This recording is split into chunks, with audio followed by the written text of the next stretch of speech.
53 റൈറ്റും വന്ന് 12 product business ചെയ്യുകയാണെങ്കിൽ 2,49,000 രൂപ വരുമാനം കിട്ടും. ഇനി നമുക്ക് എന്ത് ചെയ്യാം, ഒരു 100 പേര് ലെഫ്റ്റും 100 പേര് റൈറ്റും ഈ കണക്ക് നോക്കുകയാണെങ്കിൽ 3 ലക്ഷം രൂപ നമുക്ക് കിട്ടുന്നതാണ്. പക്ഷെ അവിടെയാണ് കമ്പനി സീലിംഗ് വെച്ചിട്ടുള്ളത്. കാരണം കൂടുതൽ വരുമാനം ഒരാൾക്കും കൊടുക്കാൻ പറ്റില്ല, ഒരു ലിമിറ്റ് ഉണ്ടാവും. ഇവിടെ നമ്മുടെ ലിമിറ്റ് ആഴ്ചയിൽ 2 ലക്ഷം, മാസം 10 ലക്ഷം രൂപയാണ്. ഈ വരുമാനം നിങ്ങൾക്ക് നേടിത്തരാൻ വേണ്ടിയിട്ടാണ് നിങ്ങളുടെ സുഹൃത്ത് ഇന്ന് ഇവിടെ ഇൻവൈറ്റ് ചെയ്തിട്ടുള്ളത്. നല്ലൊരു കൈയ്യടി അദ്ദേഹത്തിനോട്. ഇതെന്തുകൊണ്ട് വരുന്നു വെച്ചാൽ പവർ ഓഫ് ഡ്യൂപ്ലിക്കേഷൻ ആണ്. ഞാൻ ഈ ഒരു ബിസിനസ്സിൽ വന്നു, ഒരാഴ്ച കൊണ്ട് എന്റെ ലെഫ്റ്റിൽ ഒരാള് റൈറ്റിൽ ഒരാളെ പരിചയപ്പെടുത്തി. അവരെ ഈ ബിസിനസ് ചെയ്യുമ്പോൾ എനിക്ക് എന്ത് ചെയ്യും, 3000 രൂപ കമ്മീഷൻ കിട്ടും. എന്റെ ലെഫ്റ്റിലും റൈറ്റിലുള്ള ആളുകൾ അവരെ 2 പേരെ പരിചയപ്പെടുത്തുമ്പോൾ, അതായത് അടുത്ത ആഴ്ച 2 പേര് ലെഫ്റ്റ് 2 പേര് റൈറ്റ് വരുമ്പോൾ 6000 രൂപ കിട്ടും. ഇനി 4 പേര് ലെഫ്റ്റ് 4 പേര് റൈറ്റ് വരുമ്പോൾ 12,000 രൂപ കിട്ടും. 8 പേര് ലെഫ്റ്റ് 8 പേര് റൈറ്റ് വരുമ്പോൾ 24,000. അങ്ങനെ നോക്കുകയാണെങ്കിൽ 8ാമത്തെ ആഴ്ച 128 പേര് ലെഫ്റ്റ് 128 പേര് റൈറ്റ് വരുമ്പോൾ നമ്മുടെ വരുമാനം 2.5 ലക്ഷത്തിലേക്ക് എത്തുന്നതാണ്.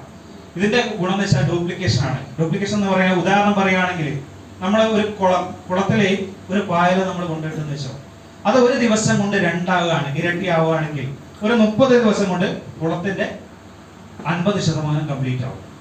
100% ആവുകയാണെങ്കിൽ ഒറ്റൊരു ദിവസം മതി. അതാണ് ഡ്യൂപ്ലിക്കേഷന്റെ പവർ. ഇനി കുറച്ച് പേര് എന്ത് ചെയ്യുന്നത്, സ്ലോ ആയിട്ട് ബിസിനസ് ചെയ്യുന്ന ആളുകൾ ഉണ്ടാവാം.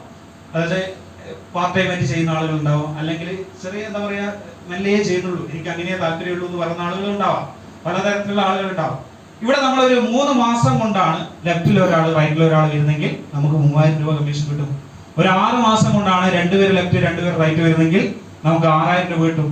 9 മാസം കൊണ്ടാണ് 4 പേര് ലെഫ്റ്റ് 4 പേര് റൈറ്റ് വരുന്നെങ്കിൽ നമുക്ക് 12,000 കിട്ടും. അങ്ങനെ നോക്കുകയാണെങ്കിൽ 24 മാസം എടുത്ത് 128 പേര് ലെഫ്റ്റും 128 പേര് റൈറ്റും വന്നാലും നമുക്ക് 2.5 ലക്ഷം രൂപ ഇതിലൂടെ ഏൺ ചെയ്യാൻ പറ്റും എന്നുള്ളതാണ്. ഇതിൽ 9 സ്റ്റെപ്പുകളാണ് ഉള്ളത്. ഒന്നാമത്തെ ഞാൻ നേരത്തെ തന്നെ പറഞ്ഞു, സ്റ്റാർ എന്നുള്ള റാങ്ക് ആണ് ഒന്നാമത്തത്. നമ്മൾ വന്ന് 12 പ്രൊഡക്റ്റ് എടുക്കുമ്പോൾ സ്റ്റാർ ആയി. നമ്മുടെ ബന്ധുവിനെയും സുഹൃത്തിനെയും ഈ ബിസിനസ്സിലേക്ക് പരിചയപ്പെടുത്തുമ്പോൾ നമ്മൾ സ്റ്റാർ 50 ആയി. അങ്ങനെയുള്ള 9ാമത്തെ സ്റ്റെപ്പിലേക്ക് നിങ്ങൾ എത്തുമ്പോൾ ഒരു കോടീശ്വരനായിട്ട് മാറിയിട്ടുണ്ടാവും. അതായത് ഇൻഡസ്ട്രിയിൽ 1 കോടിക്ക് വരുമാനമാണ് 9 സ്റ്റെപ്പുകൾ നമ്മൾ ചെയ്താൽ മതി. ആ 9ാമത്തെ സ്റ്റെപ്പ് നമ്മൾ ചെയ്യുമ്പോൾ നമ്മുടെ കോ അപ്ലിക്കന്റിന് ബോണസ് ഉണ്ട്. അതായത്